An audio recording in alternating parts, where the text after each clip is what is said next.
Recording now. And let's see here. More live on Facebook. Sharing on a page that you manage, building Bellingham. Preparing live stream. Speaking of live stream, I've got to go to the bathroom. Yeah, do it, man. I'm just kidding. See you, man. I've been waiting to say that this whole time. Did you guys see there was a video posted of a massive Zoom meeting, and a lady forgot that her camera was on. and she was in the bathroom peeing. No. My heart breaks. My heart breaks. Yeah, I put the laptop down on the ground too. I mean, it was just like, wasn't. My heart breaks. Not to digress the conversation, but I had a professor in college, and we would go to the bathroom, and he would forget to turn off his microphone on the daily. So that was pretty fun. Was that an accident though? I don't know. I'm not sure. Every he was an old day, guy. He didn't seem that worried about it. This is quite a group of people in here. This is great. Oh, we're going, Jesse. We're going. Oh, let's see here. I've been having recurring nightmares lately that something like that's going to happen to me because I'm doing so many video chats every day that I'm going to like forget my microphone's on or forget to turn off the camera and do something silly. All right. Are you guys ready for blast off? Yes, ready for blast off. Do it. 3, 2, 1. Technology. Oh, it's setting up your live meeting now. Oh, okay. we're good to go. No rush. You're good. Cool. Oh, here we go. Oh no. Yeah. Oh yeah. And it's live. It's live. Okay, so we're gonna go. Where do I see that? So Open my screen. So we don't want to hit start, right? We want to share it. we want to Oh, share there I it. see. So it says it's happening now, and we can go to share. There we go. Oh, And then you can it say says start. walk Yeah, together start with watch friends or- party. There we go. Share now. Share now. Public. Yep. Or hold on. No, it says start watch party. So if you see right below the video. Either works. If you hit the share button, you can also post. And All right. now I have to. Oh, watch together. And then you can say start watch party. All right. There we go. All right. How are we doing on that? Everybody? Oh, start watch party. Well, all of start. us. So we have 9 people watching so far. So that's all of us watching Sweet. ourselves. I'm like watching myself watch myself. It's weird. You're in my timeline, so we're good. And I also think I miscounted. I said there was 12 entrepreneurs instead of 9, but it's okay. It's important to be optimistic. Absolutely. Who knows who will join us? Yeah. We hit the just share it. And I just invited Twitter. Where's the watch party? When you hit the We are share the watch option. party. Yeah.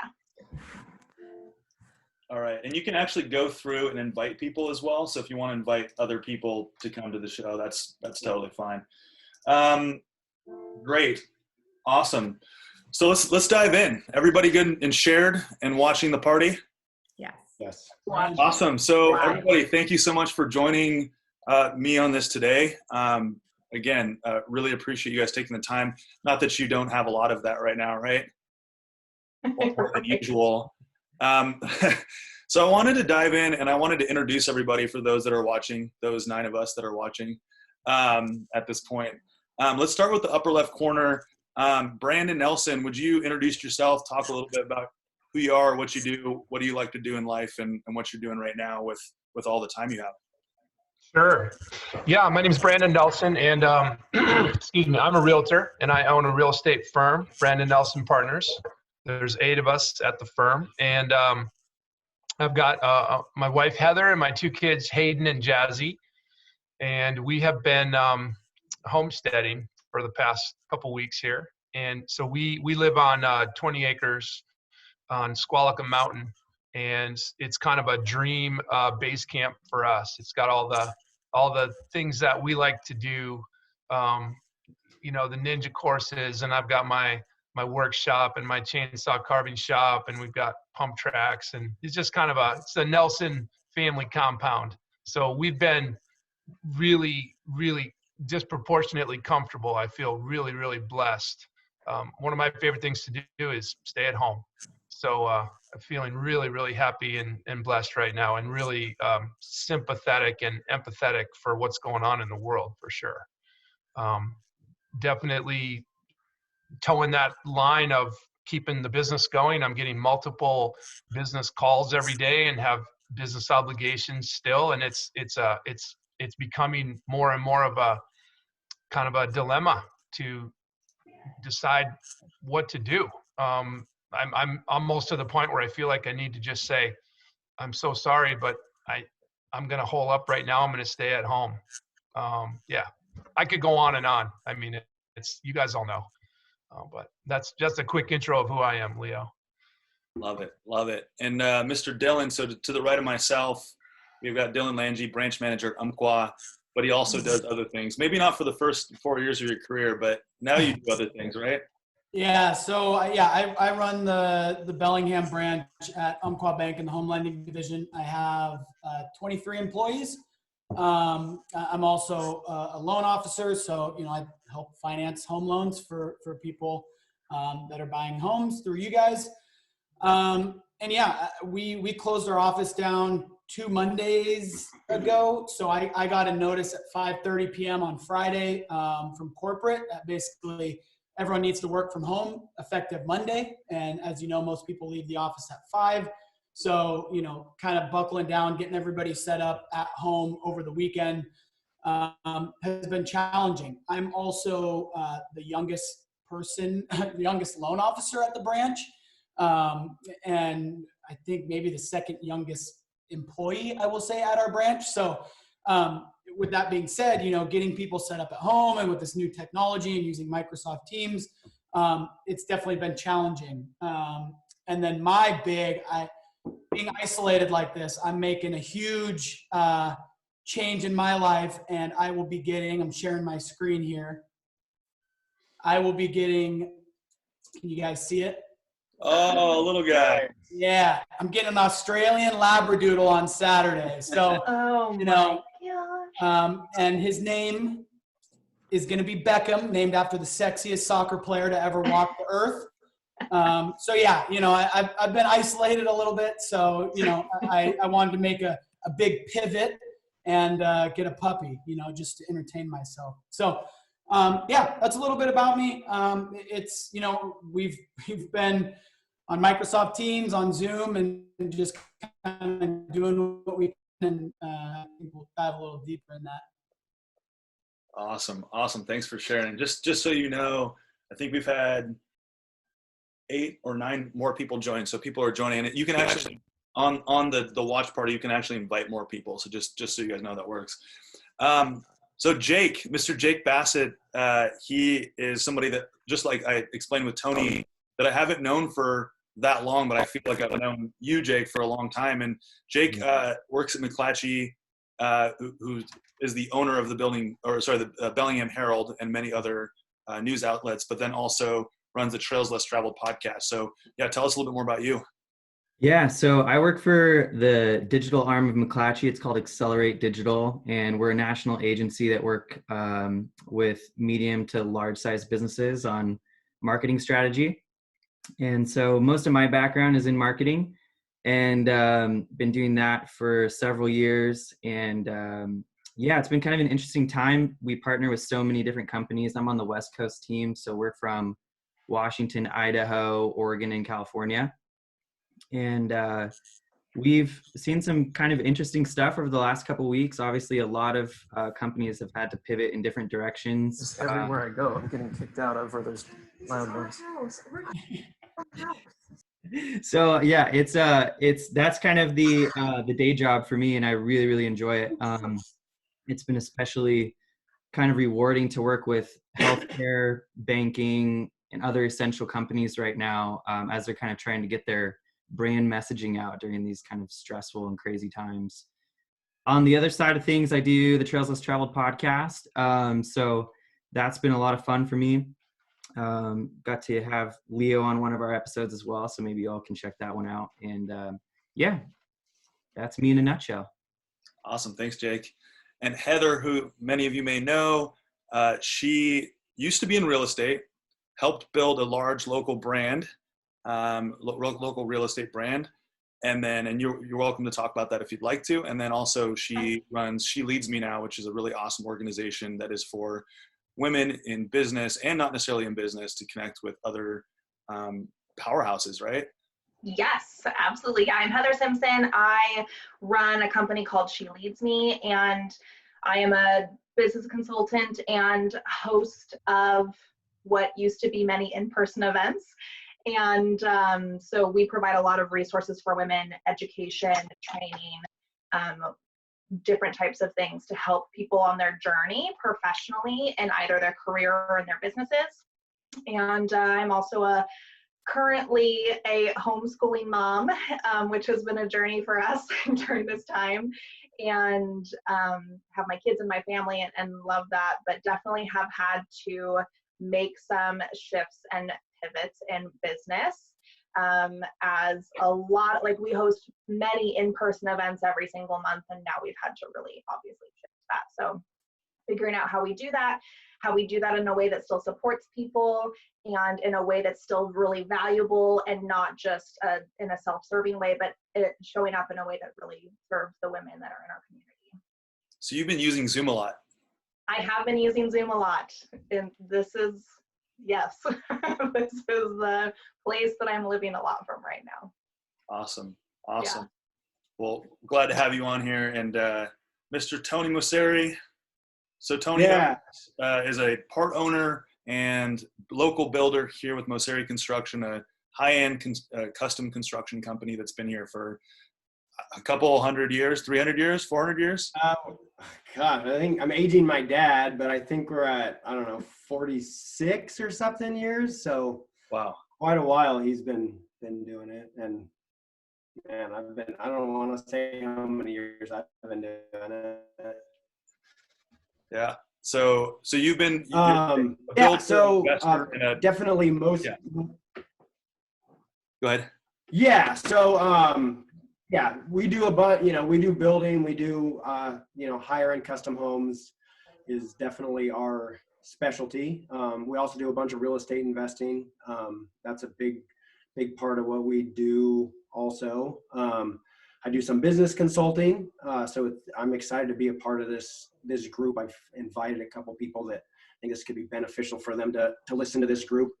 I have a blog I write. A couple people read it. It's at tonymoceri.com. And then I'm doing the homeschooling thing also, tag teaming that with my wife. She's an entrepreneur as well, so we're kind of both. She has an online clothing business, and so we're both working from home, trying to parent, trying to, keep our daughter up with. We only have one kid, so, we have her Zooming and FaceTiming and kids messengering with people, so she's getting the social interaction, and, seems like everybody's just trying to do their best and trying to learn, right? This is all about becoming adaptive to a new situation. I've done 3 Zoom calls ever before 2 weeks ago, and now it's on the daily, right? So yeah. We did it with our friends. We did happy hour. My wife and I were celebrating our 10-year wedding anniversary at home with our daughter and some of our closest friends on a Zoom call on Friday. It's adapting. Yeah. So yeah, I'm excited to be here with this group. Thanks for coming. Thanks for, when I say thanks for coming, I mean, thanks for walking into your other bedroom, just like I did. Yeah, absolutely. This is my new office. Yeah. Don't equate Moceri Construction's craftsmanship with the hanging light bulbs behind me. Cobbler's house scenario going on here a little bit. That's awesome. So bottom left in the screen here, we have Anne-Marie Faiola, who owns brambleberry.com. She is the master, the soap queen. And so she's keeping lots of people clean out there. I am, yeah. So Brambleberry has about 100 employees, and we actually started our COVID-19 preparations at Brambleberry about 4 weeks ago. Actually, 6 weeks ago, we started canceling non-essential travel. We implemented multiple shifts of teams working. So our warehouse operates best at 45 people or more. And now we have, this is Lily. I'm Hey, Lily. and so now we have a minimum of only 11 to 17 people operating at any given time. We're also spending 3 hours a day disinfecting out of every 24 hours at the Brambleberry warehouse so that we can make sure that we keep our staff healthy, because protecting our customers starts with protecting our staff. Everybody that can work remotely is working remotely. As I mentioned before this call started, I share custody of the kids with their dad, and we don't have any nannies going in and out of the houses. So we are paying the nannies to stay at home. And we have been for 2 weeks. And then my dad is a frontline medical provider. He's seeing patients at the age of 72 as a family practice physician. So we had to move my mom up here. So my mom is living in an empty house in the neighborhood, and she's in quarantine. So we take care of her every day. And then I homeschool the kids, and my ex-husband and I switch out every day around between noon and 3. So that way I take care of all the homeschooling. And then he's also self-employed in the gas and oil industry. Yes. And then that way he can get his work done and I can get my work done. So we have done a lot of adjusting on the fly. And Governor Inslee declared Brambleberry an essential business because we sell over 40 different cleaning products and about 35 different packaging products and many sanitation supplies, rubbing alcohol, for example, which we're out of. Don't go get it. We don't have it. Sodium hydroxide, lots of soap bases and that type of stuff. So our team is trying very hard to stay open, stay shipping orders, and the warehouse staff, as far as I'm concerned, are just heroic through all of this. Awesome. Awesome. Do you know what you just said yes to with your kid? Because that was a very quick auto response. Oh, I would show you. She's taking a boogie board out to the hot tub right now, and she's going to be boogie boarding in the hot tub. There's a boogie board. Yeah. Love it. Probably pretty warm. Nice. Yeah. Awesome. Well, thanks for sharing. Thanks for being with us. And we've got Jesse Nelson here, co-owner and CEO of Overflow Taps, 2 locations in town. Tell us about yourself. Tell us who you are. What are you doing right now? What are you up to? Dad duty. Yeah, definitely dad duty. I've got, I feel somewhat blessed through this process right now in that we've got a baby that's about 4 months old. And my wife has taken time off from work, and she wasn't planning to go back until April. So it's nice to have her here and working together to take care of our little one and give ourselves time to be able to get some work done. And she's going to pursue her master's too, so she's taking a little time to get some school done. And family life is good. Everyone's healthy, and we're just trying to stay positive. Very positive household here. So looking forward to when all this is done. But I will tell you that I am going completely nuts because I re-energized by being with people, and this has been probably the hardest thing. One of the hardest things I've personally been through from that level, you know. But as far as the business goes, you know, we started noticing a drop in sales like the first 2 weeks of March, and had to let some employees go, and actually all of our employees go, which is really, really unfortunate. You know, obviously we've given them as many resources as we can, but that's been one of the hardest things we've had to go through. And we decided that we would shut down for a lot of reasons, actually, and it ended up happening for about a week and a half. And then we reevaluated, and after focusing on some founding principles and some core values and building a stronger foundation for our company, and being able to we were struggling with deciding between if we should shut down or we shouldn't shut down or all these kind of things. So finally we just shut down so we could clear our heads and come up with a plan. And so last week we relaunched to go orders from our Linden locations. You can order online and come pick up between certain time windows on Wednesdays, Fridays, and Saturdays. And so just really trying to come out of this thing from a foundational level stronger than we were when we went in, and then also putting ourselves in a position where we can make a little money in this process and still stay in business while also providing something great for our community.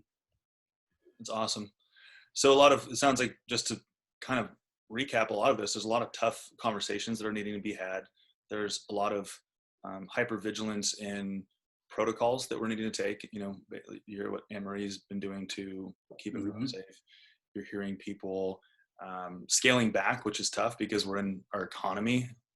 I mean, to me, and maybe someone else can correct me, but I feel like our economy was in a good place. And, especially real estate, there's a couple of realtors and investors and bankers on this call as well, and people that have been in real estate. So anyway, so we're all going through that same thing. And bottom right, we've got Mr. Briddick Webb with Remax. What's up? What's going on? Not much. Just bouncing around my, I thought it'd be quieter here at my parents' house, but I'm getting booted out of every room. So where are you in the house right now? I'm in their little sunroom. Quiet. Yeah. Yeah. So, my name's Briddick. I run a small real estate team at Remax. Been doing that for 10 years. I also am a new dad.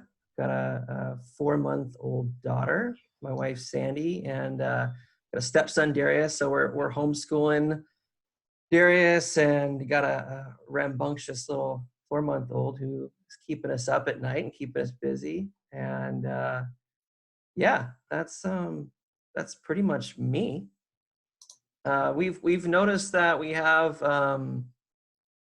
we still have some transactions in progress right now, but we are seeing quite a few of our clients push back listing their properties, or kind of just sitting on the sidelines until this whole thing kind of blows over a little bit. So that's kind of what we're seeing. I've got just one employee, and she's working from home, and we're just doing what we can during the day just to keep trying to push forward. Shaving our faces, right? Well, for those of us who shave our faces, yeah. This morning.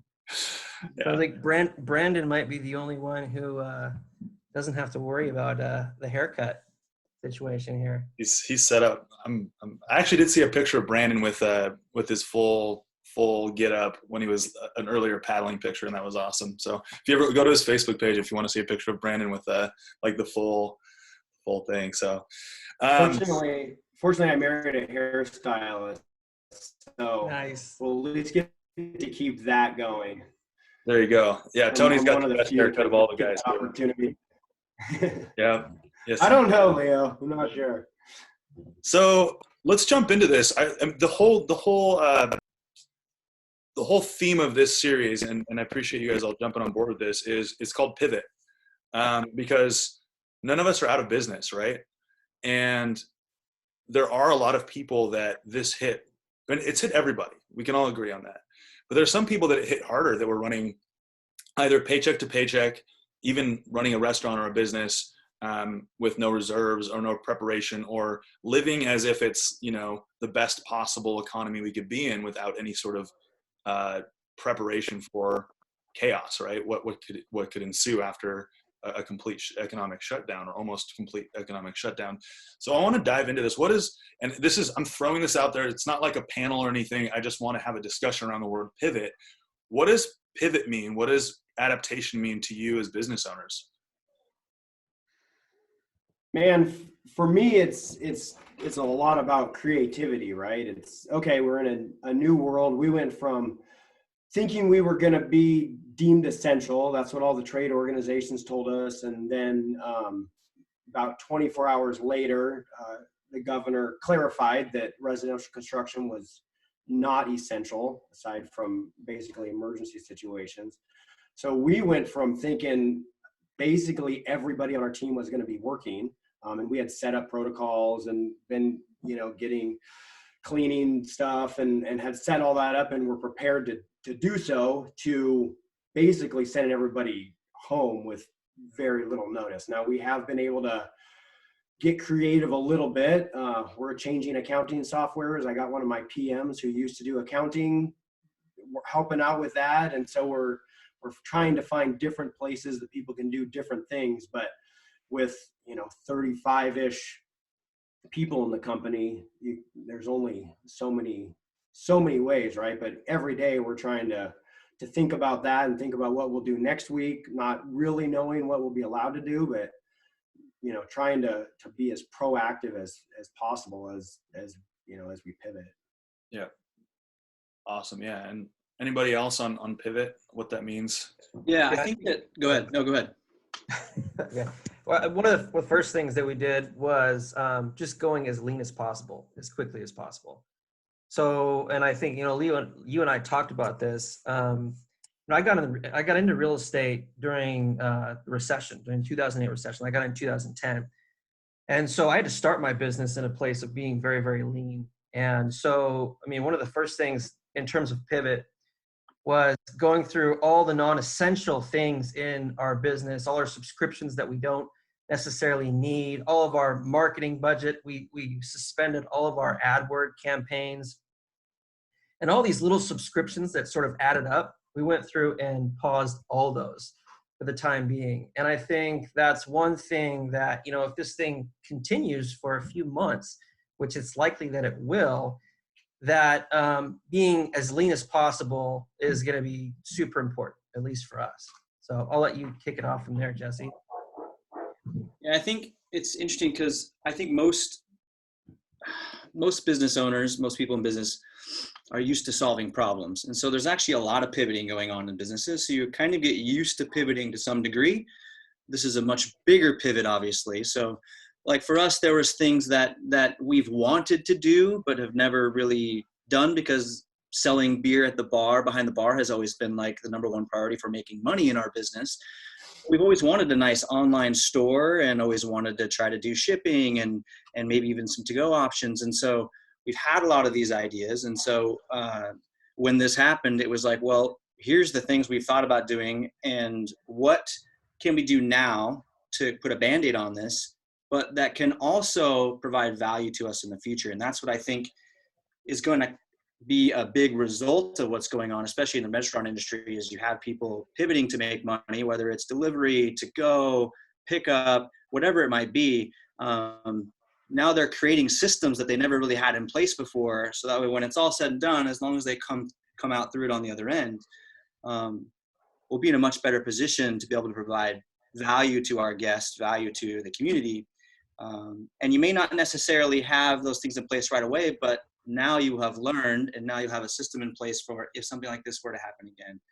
And so pivoting isn't always necessarily a bad thing. It's just the problems, the issue was what caused the pivot. Yeah, so you're saying that it forced you into doing the things that you had already been thinking about doing?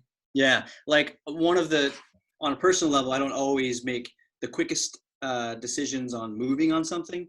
And so we've kind of been sitting on this online store for a while, and there's like some hats and some shirts on there. And then all of a sudden within 48 hours, you've got every single can of beer, everything we could possibly sell is on that website, and now we're promoting it. And so it just took something like this, unfortunately, to take the time away to create that. Now, obviously at this point, we're not managing our team members, or, there's just not a lot that we've got to do inside the tap house that we would normally have to do.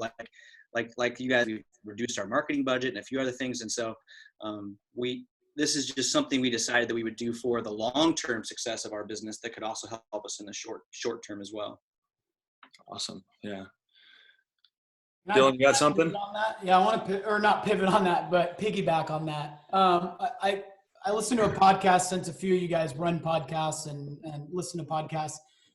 Business Casual had Mark Cuban talk about kind of COVID-19. And as you guys know, he's on Shark Tank. He's an entrepreneur. And it was kind of a positive spin on everything, is that, great innovation comes from recessions. And of course, 2008, I was in high school. I'm 27 years old, so I can't really say I've lived through a recession yet, but I'm excited to see what comes out on the other end.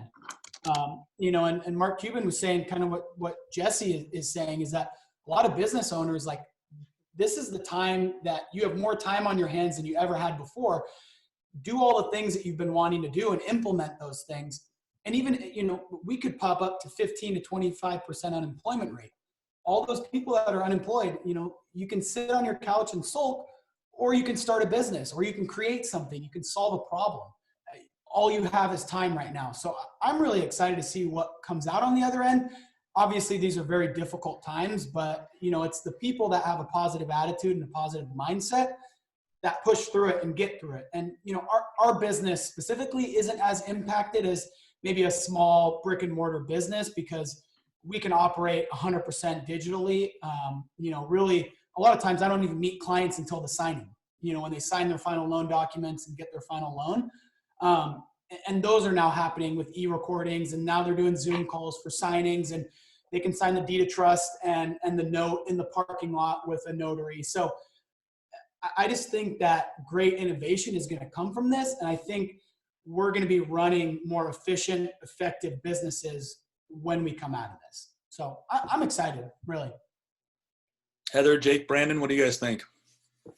I was going to just echo a bit of what Dylan was saying, is that I truly believe that this changes the landscape for so many businesses, not just for this period of time, but moving forward. Like there's a lot of things that aren't just going to go back to how they were. And so as a business owner that gathers people together with the goal of like having that connection, trying to figure out ways that we still serve in that way, but also make me better as like a facilitator of that. And so I think that a lot of the really incredible like growth that is happening for those of us that are choosing to like take the challenge and move forward, and we are a bit more used to pivoting on the day-to-day, like as Jesse said. And it's just, I think that we understand that this isn't just like a short-term thing, that a lot of this is actually going to play out into the future. And I think that it's a really great opportunity, is how I'm seeing it, for so many people, whether you have a business or not, just the opportunity to like take a pause and breath with the world and not be so busy and just have time with your loved ones and have some different perspective, I think is a really beautiful thing that's coming from this as well. So yeah. And Anne-Marie, you've been spending a lot of time with your immediate family, and I think you could probably attest to that, right? Yeah, absolutely. But I do want to point out that, they're saying that 75% of restaurants are not going to reopen after this. We're going to lose 100 to 200,000 people, which means, of course, that each and every one of us on this call is going to know someone that is affected by this. And so while this is, yes, a time to stay positive, like Dylan was talking about, and Heather was saying, yes, we should feel very fortunate that we are in the positions we're in. We also need to recognize that there are a lot of people that are not going to be in this position. And as business leaders and as community leaders, we need to think about how we are going to support them as they don't get their job back again, as they do lose people that they love. And so that's really where my head is at right now, because my team is as supported as we can be. So now I'm thinking, how do I support our local community? Like what resources do I have that we can share? Do I have Chinese procurement, things that I can get masks in? Who can I donate to right now? That type of thing to help keep our community strong, because all of us on this call are we're feeling resilient, right? We've been doing this a long time. Dylan, you haven't lived through a recession. I've had Brambleberry through 2 recessions. I know I've buckled up. I know what's coming. My line of credit's drawn to the max, right? Like, I know what's coming. We're going to hit a liquidity crisis in business, all of that stuff. And so now I'm looking outwards to my community saying, what can I do? How can I help? How can I continue to be a leader here? Empathy, Jesse. That's straight up. That's some Gary Vee stuff right there, Jesse. Wrote it down, and then right before she started talking about it, and you killed it. That was perfect. Jake and Brandon, what do you guys think? Go ahead, Jake. Sure. I think that was really well said, Anne-Marie, and a sentiment I'll echo as well. In our business, we saw a lot of hitting the panic button right away. We work with some pretty large companies across the nation, and people were reacting and not really thinking thoroughly about how they wanted to position themselves within the community right now. My opinion is that it's not really a great time to abandon your efforts, but rather to reposition yourself and pivot. And so we've really worked hard with our partners to develop some pretty amazing campaigns, similar to what Anne-Marie was talking about. How can you leverage the resources that you do have to market a message that is in support and, solidarity with your community? And what kind of things can we do that will help us all band together and pull our most vulnerable people through this? So it's been kind of really powerful to watch that on that end. And then in the podcast world, I was feeling really discouraged. I had a really exciting season 2 launch for for the spring. And so we had 6 episodes recorded, and I was ready to just fire them up and get going. And so I was feeling discouraged. And to Dylan's point, I was like, well, how long am I going to feel discouraged until I start thinking creatively and get off the couch and do something about it? So between different conversations with people and Leo especially, we've been kind of brainstorming, well, how can we provide value right now? And so we're going to be launching kind of a smaller mini series that's going to be talking with people remotely, one-on-one, similarly to what we're doing right now, and focusing on how we can support each other as a community. And I think that's what's most important right now. Awesome. Brandon, what about you? I think coming into this, I spend a lot of time studying and through podcasts mostly. That's my chosen medium. Disruption is a law of nature, and it has been for way before the COVID virus ever existed. All of us in whatever business we're in are going to face some level of disruption, right? Even Bezos says Amazon's going to fail someday. That's no business is bulletproof forever. This has been a massive, massive acceleration of disruption. And like Emery said, 75% of restaurants may not reopen. That's just one business sector.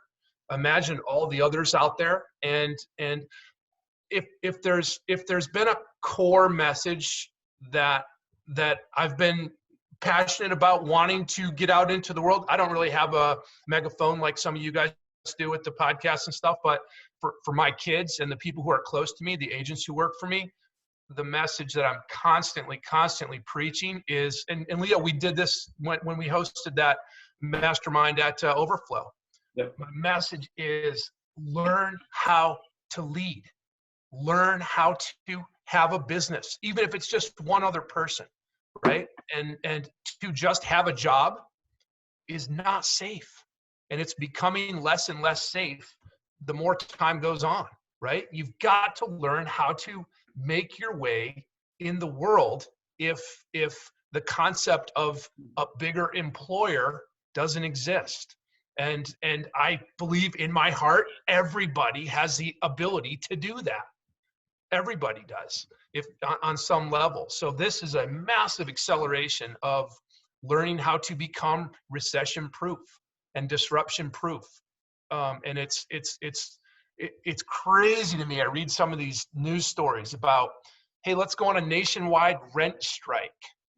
Let's not let the man take us for a ride. We've been paying rent for all this time. Now it's our turn to turn the tables. What an attitude. What a crazy, crazy attitude to have, right? To think that there's a disconnection between renters, employees, anything that's maybe downstream of where we are in the business cycle, right? We're all connected. It's all interconnected. And this has kind of brought that to light. So, the Warren Buffetts of the world right now he's just going, man, oh man, buying season is about to open up, right? He's going to be able to acquire businesses like he never has before.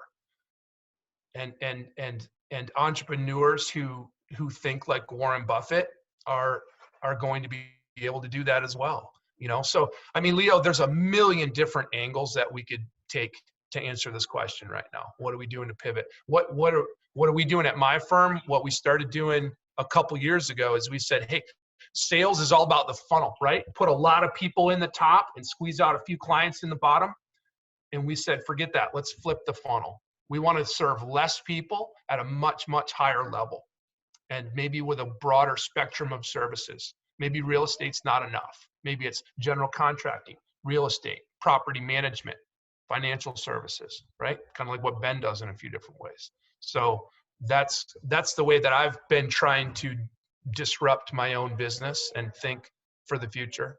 So it's awesome. Thanks for sharing. And yeah, I actually can remember back to, I think it was November. So Chris, some of you have met Chris, others haven't met Chris, but Chris is our director of operations and he runs all of our finance. And back in December, we had a great year.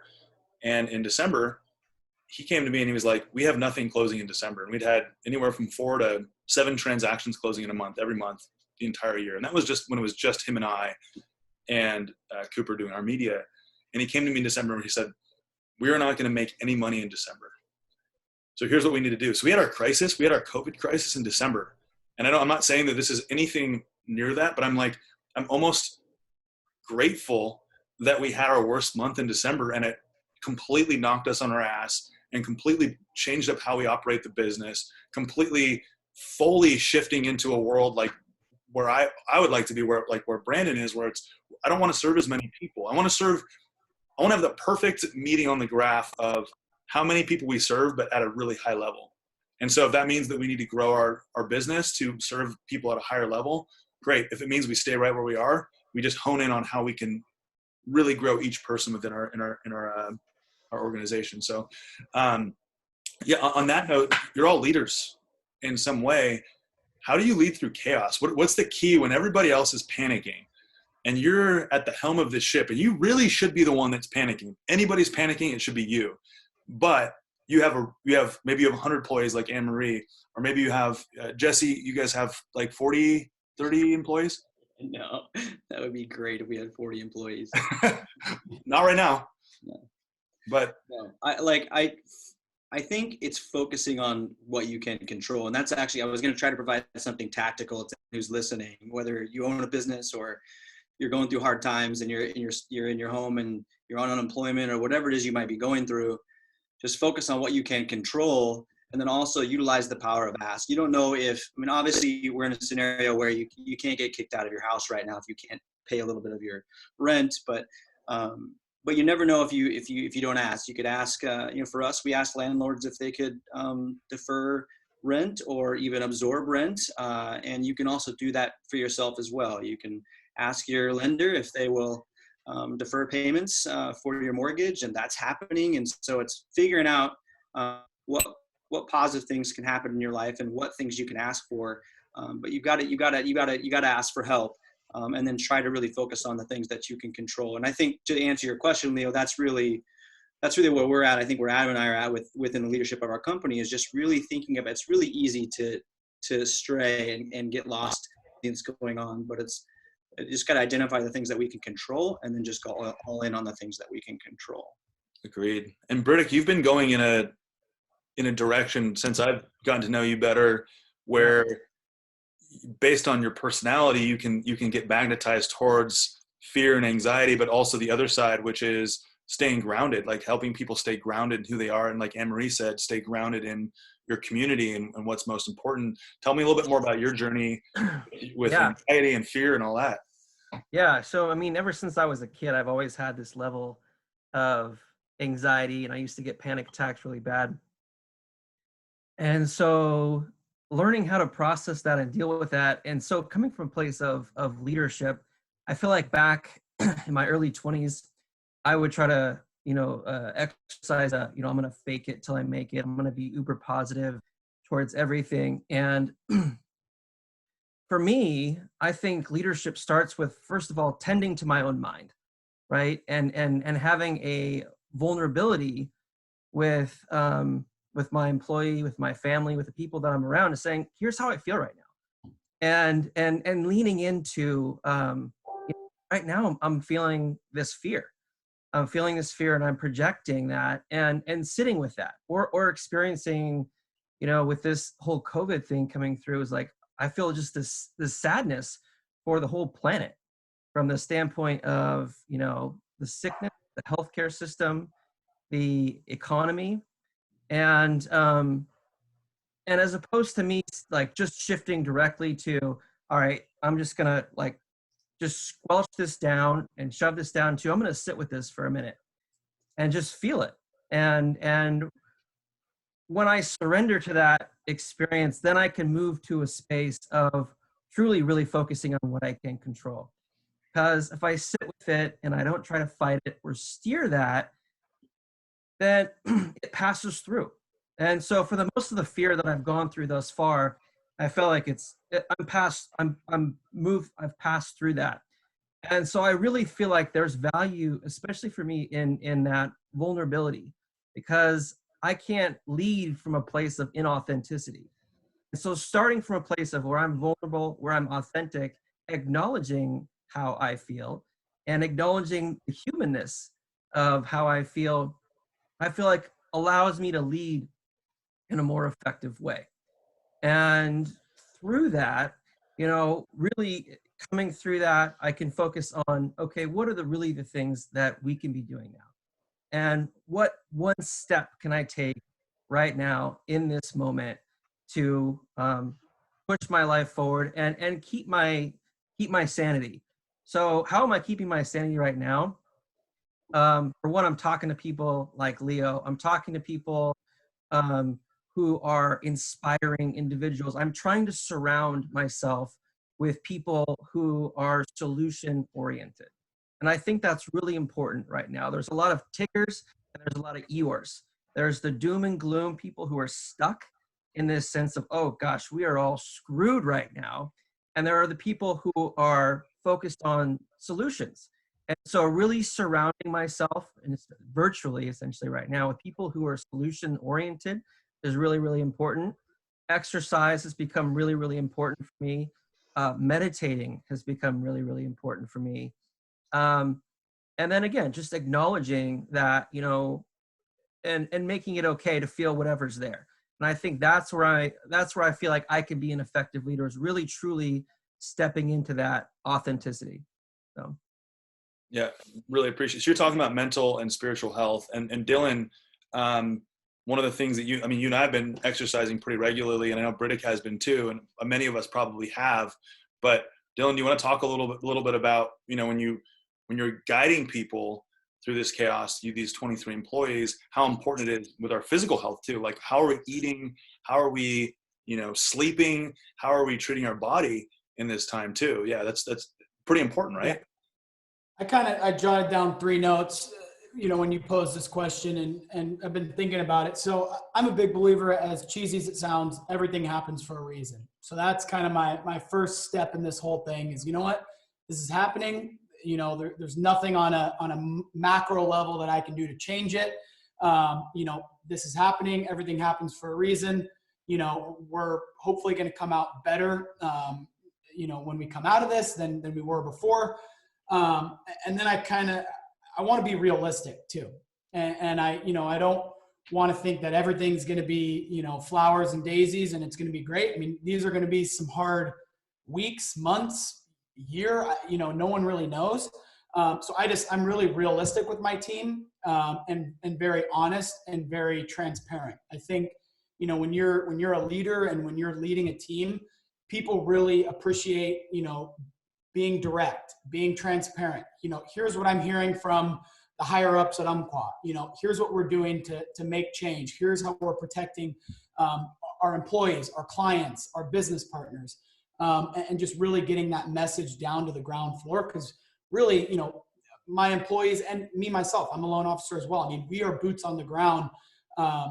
We are the messengers to really the greater public about what's happening in the mortgage industry and what's happening with the 10-year treasury and the stock market. And I mean, we're getting inundated with forbearance plans and I can't make my mortgage payment. And, my renters aren't going to pay me. I mean, we are filtering through all of these inquiries. So I think just being really transparent on the message and providing, your employees with the resources to help those clients is huge. And that kind of filters into the last point is really having a plan. I'm a very structured, plan-oriented individual. I mean, I think if I had to say that was one of my best traits, I think that's, what it would be. And having a plan and checking in with them and, helping them formulate a plan on how they can help, their clients. And, a lot of my loan officers have loan officer assistants they just hired, right? We pay for those. We need to keep those employees busy. And so I think just really having a structured plan, I have weekly sales calls. I have monthly sales calls, all that good stuff. I think you take a shower, you do your normal things, right? You have your coffee. Don't just roll out of bed and start working, because then you're not really having a disconnect between work and home. I think we really need to make sure that we're, even though, I mean, my office is in my bedroom, right? But I want to separate that. When I get up, I want to shower. I want to have my coffee. I want to get dressed. And then I want to go into work mode. And when I'm done with work mode, then I'll throw on the basketball shorts, and the t-shirt. Of course, I don't wear hats to work, but there's some level of comfortability there. But that's kind of how I'm approaching it. Very good. And Heather and Tony, talk to me a little bit. You both have kids. Tell me a little bit more about, and obviously Anne-Marie, a lot of people have kids on here, but specifically for you too, tell me a little bit more about what that looks like while you're trying to lead through chaos, but you're also leading your family through chaos, right? And I don't like the word chaos because I've lived chaos all my life and that's where I thrive. But I see this as, again, there is a plan and a way out of this, right? So how are you leading your kids and your family out of this? Well, for me, my kids are pretty unplugged. Like my daughter doesn't have like social or anything. So they're actually, and we don't like have like the news or anything like playing through our house. So they're actually really not aware of a lot of like the fear that's happening out there. And so there's this thing that I see where like a lot of the world is infected with COVID, but there's more of the world that is being affected and they're actually infected with fear and anxiety. And so that is something that I see being fed into a lot.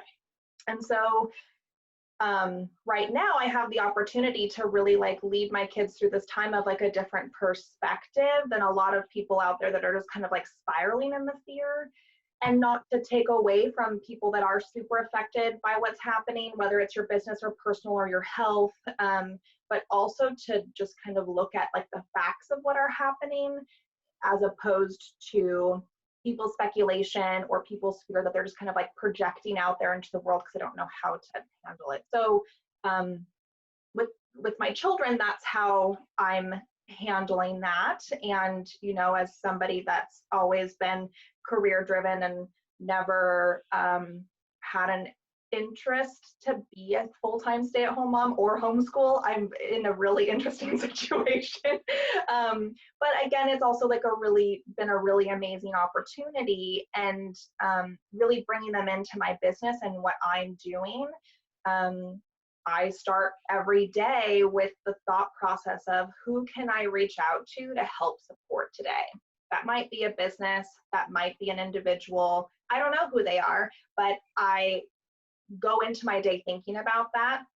And now my children are doing that as well. So they're texting certain people or their grandparents, and we're in two different households. So, whether it's they're reaching out to their dad and his wife, and, all of this extended family that they have the opportunity to check in with.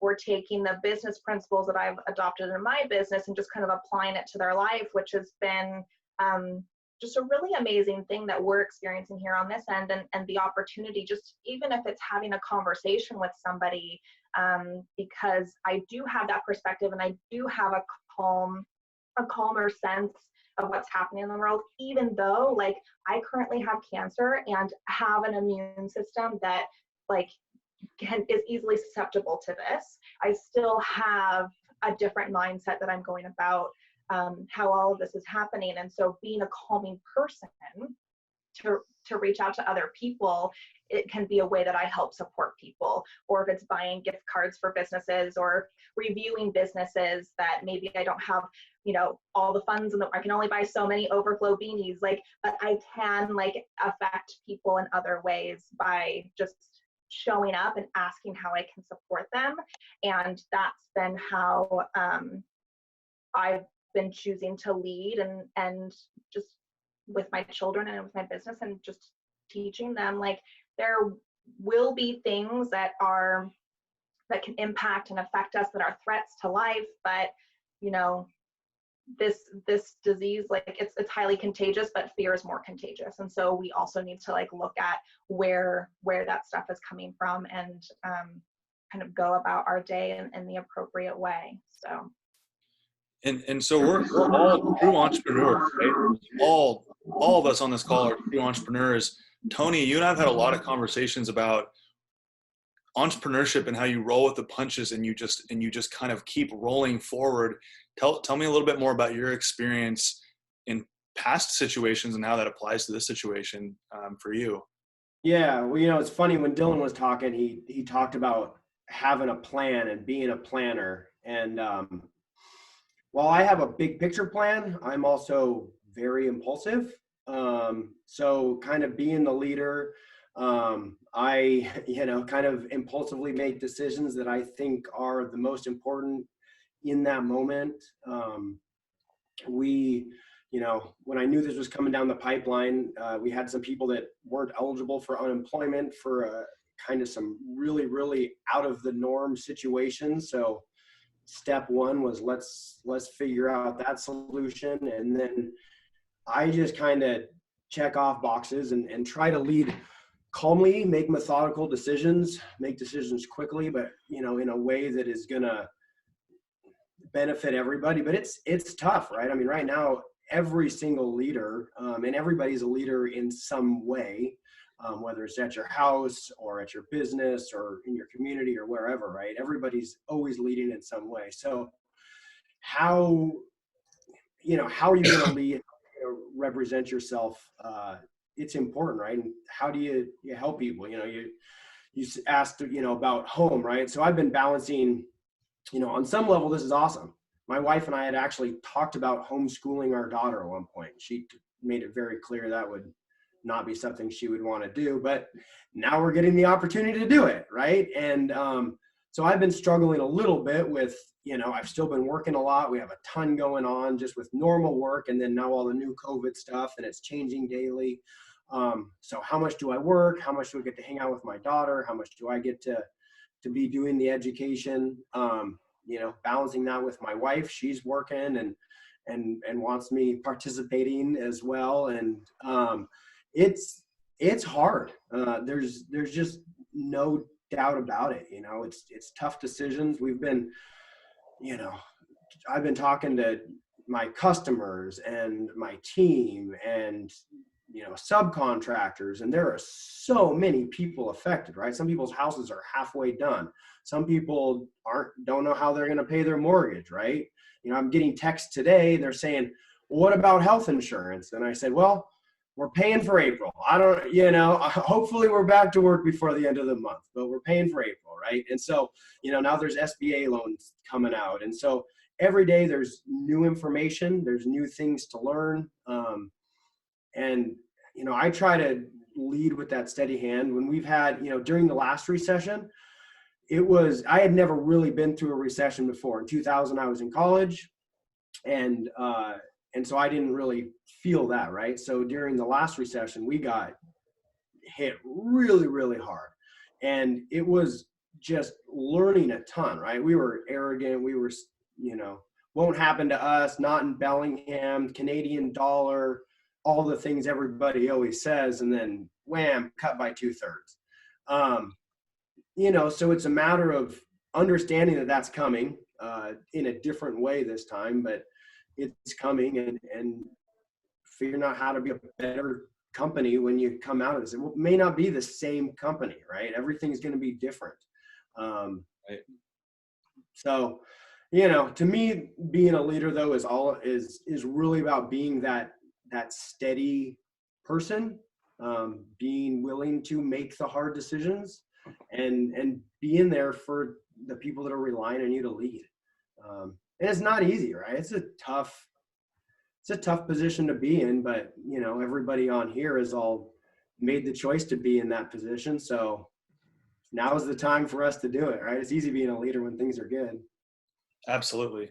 And that's what we've been living in for so long, is all of these businesses have started up, including my own business, have started up in a time of prosperity, right? And so I want to wrap it all up with a quick conversation, and I'd love to hear from everybody quickly on, Jesse held up the sign of empathy. And I think one thing we're in what's called and maybe someone can slap me on the hand if I'm not saying this right, but a PC world, right? We're in a world where we're so conscious over not hurting other people's feelings and some of it's a little over the top, but a lot of it's relevant because everybody's situation is relative, right? Everybody, someone may have all the money in the world and their family is completely infected by COVID, or they could have no money and nobody's infected or affected by COVID. So let's talk a little bit about empathy. Brandon, do you want to kick us off with the topic of being empathetic towards other people when we don't know what their situation's like, but also how can we portray that it's relative? How do you do that? Holy cow. Oh yeah, you're the guy to answer this. What a big question, man. I've never felt so much empathy in my life, Leo. I mean, there's two different things going on, right? You've got a health crisis and an economic crisis. Two different things. Last time, 2008, 9, 10 was purely economic. So this time there's this just whole new thing. What I've been exercising empathy with every day is not just the people who are sick or affected, but it's none of us have a playbook for how to feel about what's going on. And there's all these. I did this little thing on my Facebook thing the other day where I said, I was contacted by some ER doctors, and they said, hey man, we thought maybe if we run out of Tyvek suits, maybe some paddlers dry suits would help us, right? So Brandon, could you reach out to the paddlers and see if anybody wants to donate their dry suit? I thought that was pretty innocuous. Sure, I'd do anything to help. So I reached out.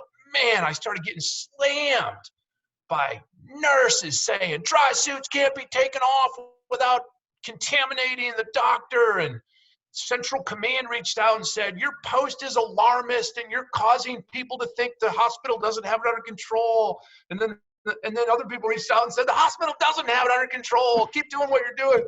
And what occurred to me is that none of us freaking know. None of us know. Everybody's got these strong opinions, and everybody's just kind of dealing. And so to relax any concept of judging or anything that steps away from just empathy and just understanding, like, hey, everybody gets a free pass right now because this is unprecedented in every respect.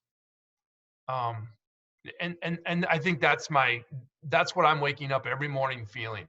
Like, don't judge anybody. Everybody's trying to just make it through this, and there's no right answer. So just tiptoe forward, try to help where I can, and let the pieces fall where they may. Right. Jake, what about you? What about you with empathy? Yeah, so at our company, we've been just trying to lead with like a human first approach. And like I said, so many people have really had to reevaluate their marketing initiatives, which, you know, as a marketing agency, that obviously we're taking hits too. And so trying to engage with those people in a very empathetic way where it's like, man, we completely understand like what an insane time that we're living in. And, you know, as Anne Marie was talking about, like so many of our dear friends and family who own restaurants or in the service industry and that are just suffering immensely right now. And it's heartbreaking. And so we're making sure that we're just leading with empathy, taking the hits when you have to. Everybody has to roll with these punches. And when it comes time to re-engage a conversation about, you know, how to put the appropriate message in front of an appropriate audience, then we can talk about that. But for a lot of people, they don't have the bandwidth to do that right now. I will say that on an earlier note, it has created a lot of innovation, which has been cool to watch. We saw a really wonderful campaign on the East Coast with a hospital that said, not all heroes wear capes, some wear blankets, stay home. And I thought that was really great. That's so awesome. There's been some really innovative response, but an empathy first approach has been our top priority. Absolutely. Anne Marie, what about you? Well, like I was saying, for how I'm getting through it personally, what Heather was saying about, you know what, do not steep yourself in negativity, figure out how to keep your own mental kind of faculties strong so you can be strong for other people really resonated. What Dylan was saying about, you know, get up and wash your hair. And for me, it involves actually putting on work clothes every day and actually doing my hair every day. And even if I'm sitting right here, going to work as though I am actually going to be seeing people, because protecting my staff means that I need to be strong enough to make tough choices sometimes, or to be able to make the call or be able to talk someone down off the ledge when they're just too scared to come to work because they think that this virus is a laser guided missile that's going to get them around every single corner. There's a lot of fear and uncertainty out there. And so, Brandon, what you said about one step at a time and being empathetic and being kind to everybody because you don't know what they're going through, absolutely, that resonates so much. And we have many employees at Brambleberry that have opted not to come to work because they are too fearful to leave their houses right now. So being kind and compassionate to those who are not as in as strong of a mental state, and being thinking about the people who are stuck at home that don't have access to their normal support systems is really key. And so, Heather, what you're saying about just texting someone during the day and just checking in on them and sending care packages, that type of stuff really, really resonates. And we are going to come out of this. And who do we want to be as people? Who do we want to be as a family? Who do we want to be as a community? Let's start now to act that way so we can build the community back up to where we need it to be in 3 months and 6 months, or whenever normal happens, which is normal doesn't happen until we get a vaccine. Yep. So we're in this for a while. Absolutely. Yeah, no. So you're saying this is giving us an opportunity to get grounded with the people that we love the most, reach out, send them care packages, let them know that we love them, we're thinking about them. You know, we forget when we're so in the middle of like, everything is important to us when we're in the middle of our business day, right? Everything is more important than my mom sending me an email, which is a video of her walking around her garden picking flowers. And I'm like, I'll get around to that later. And we prioritize that too often. And I've been just taking breaks and watching these videos. My mom doesn't know how to send me a text video, so she sends me a YouTube link to a video that she recorded on her iPad in her garden, and she has to go to the library because she doesn't have internet. Like, but I'm like, that's my time to watch those, and then to call her back and say, I love your flowers. Like your garden's looking awesome. I have no idea what kind of flowers they are, but she's happy. She's totally just walking around in the garden. But yeah. If she's going to the library, get her a mask, Leo. Get her a mask if she's going to the library, and hand sanitizer. She was restricted from going to the library recently. My sister lives with her right now because she's kind of going out into the world and coming back for a few months. And so she's keeping my mom in check. No one has to worry about my mom right now. Dylan, what about you? As far as empathy goes with your employees, with people in your life, how is that as a leader? Yeah, sorry, my video is kind of getting choppy right now. I don't know if my Wi-Fi's happening, but I think for us, I mean, we are dealing with a lot of freaked out people on a daily basis. You know, we have people with closings at the end of the month. They're getting laid off their jobs. I have business partners, realtors, and all that aren't sure if we're going to be able to close on time. I think it's really just, you need to be informed as a leader and as a business owner in this community. You need to be informed not only in your industry, but what's going on. I mean, we're getting new updates from, the Senate, from the House, from everybody. We're getting inundated with media, and you just really need to know what's going on and what's happening so that you can inform those business partners and those clients and, be really in tune to your industry and what's happening, because then you can be empathetic and you can understand where they're coming from and why they're getting freaked out. Because these headlines, a lot of them are very, very misleading, and then you actually read the news article and it makes sense. But most people see the headline and, are completely freaking out, which, I get it. So I think just you need to be informed, and that really helps me as a leader be more empathetic to, my employees, to my clients, to my business partners, and you just really understand what's happening in this world. Because someone calls me and is kind of freaking out about if we're going to close on time, and I go, I don't know, I think it'll happen. And they're like, well, my whole life is in a moving truck. They're looking at us to be the trusted advisor. And so, yeah, this is a time where we really need to, know everything. I mean, we need to research. We need to know what's happening. We need to be that sounding board, because, a lot of people are freaked out, as they should be.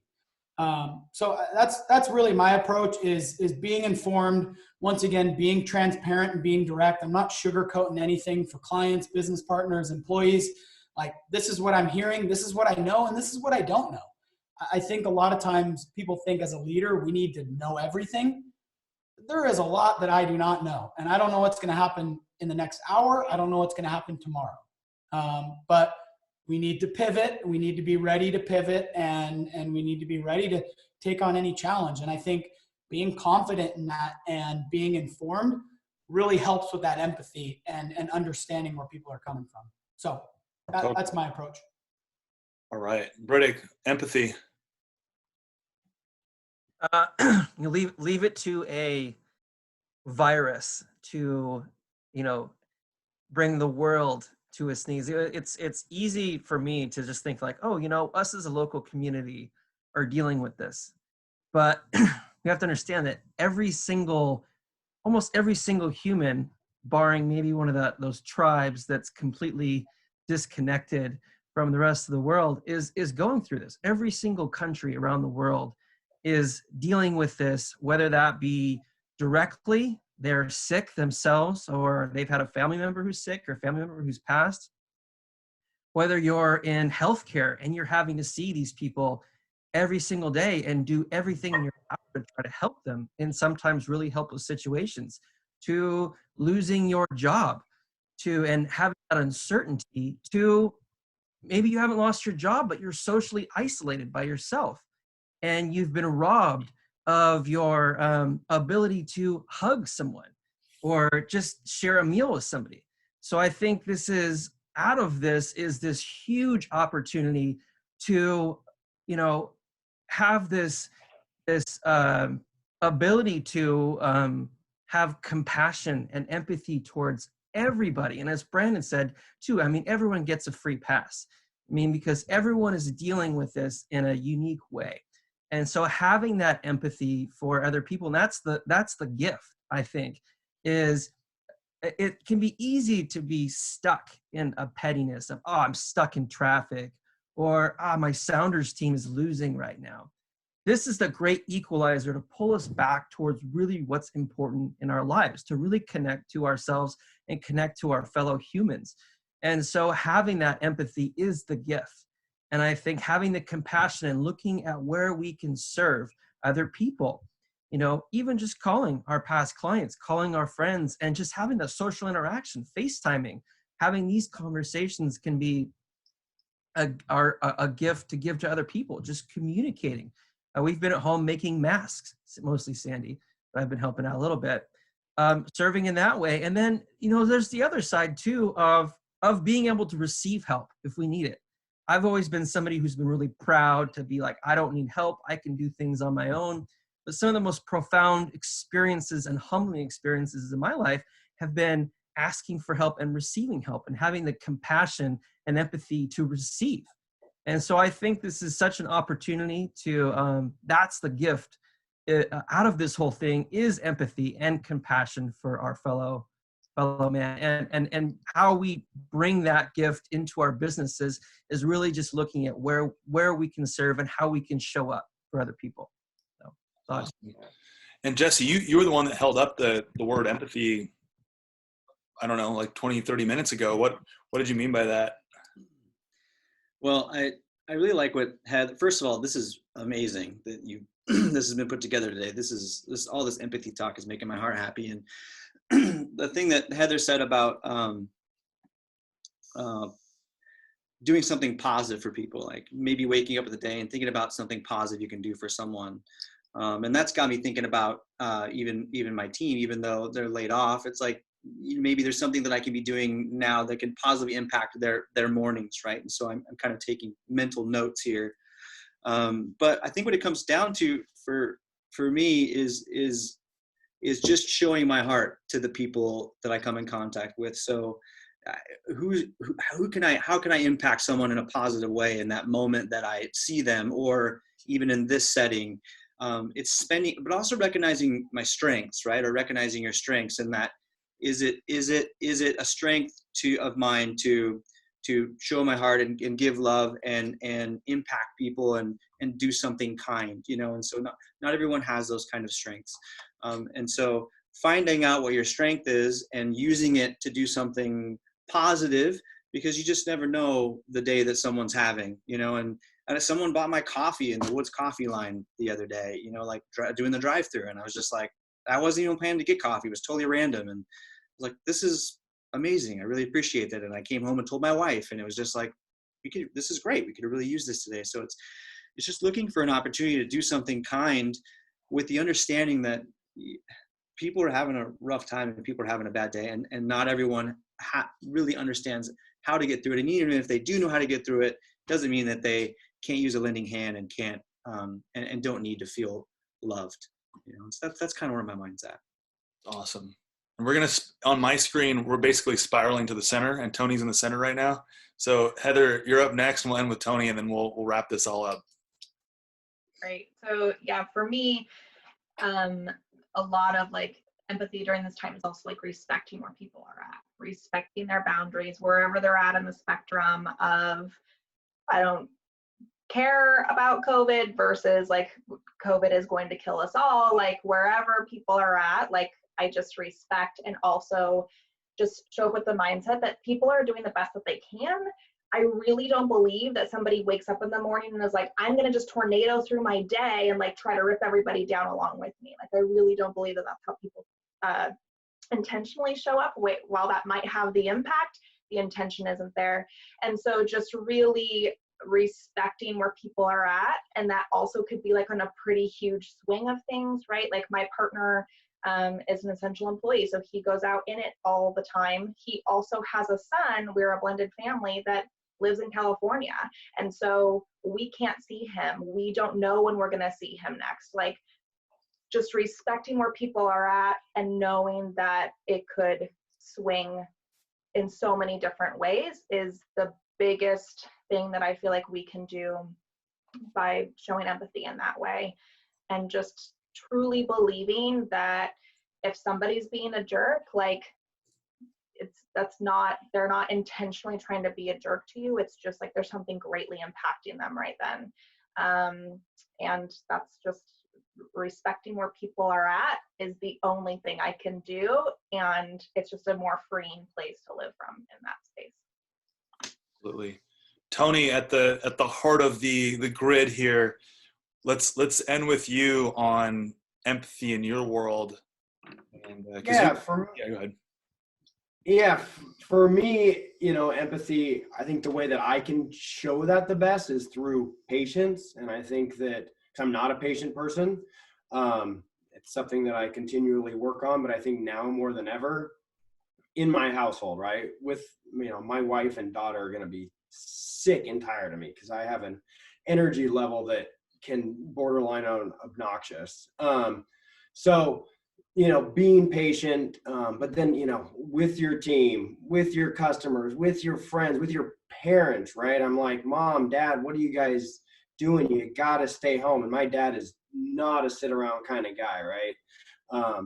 So it's being patient. It's understanding that everybody's going to process this differently, right? Everybody's going through different things. Everybody's being impacted differently, and it's emotional. It's hard, but I think that if we can, to be empathetic, for me, it's really being patient with people, and hopefully people will be patient with me as I process this also, right? I mean, this isn't easy for anybody, and everybody's learning, and what we're used to having happen might not, right? I mean, it definitely won't in some ways, but even, what we think is going to happen tomorrow, might not. So being patient with the government, with this virus, right? I mean, I think that's really what it's going to take. Well, we all have to be patient. We're going to have to sit tight. We're going to have to ride it out. And if we do that, humans are really resilient, right?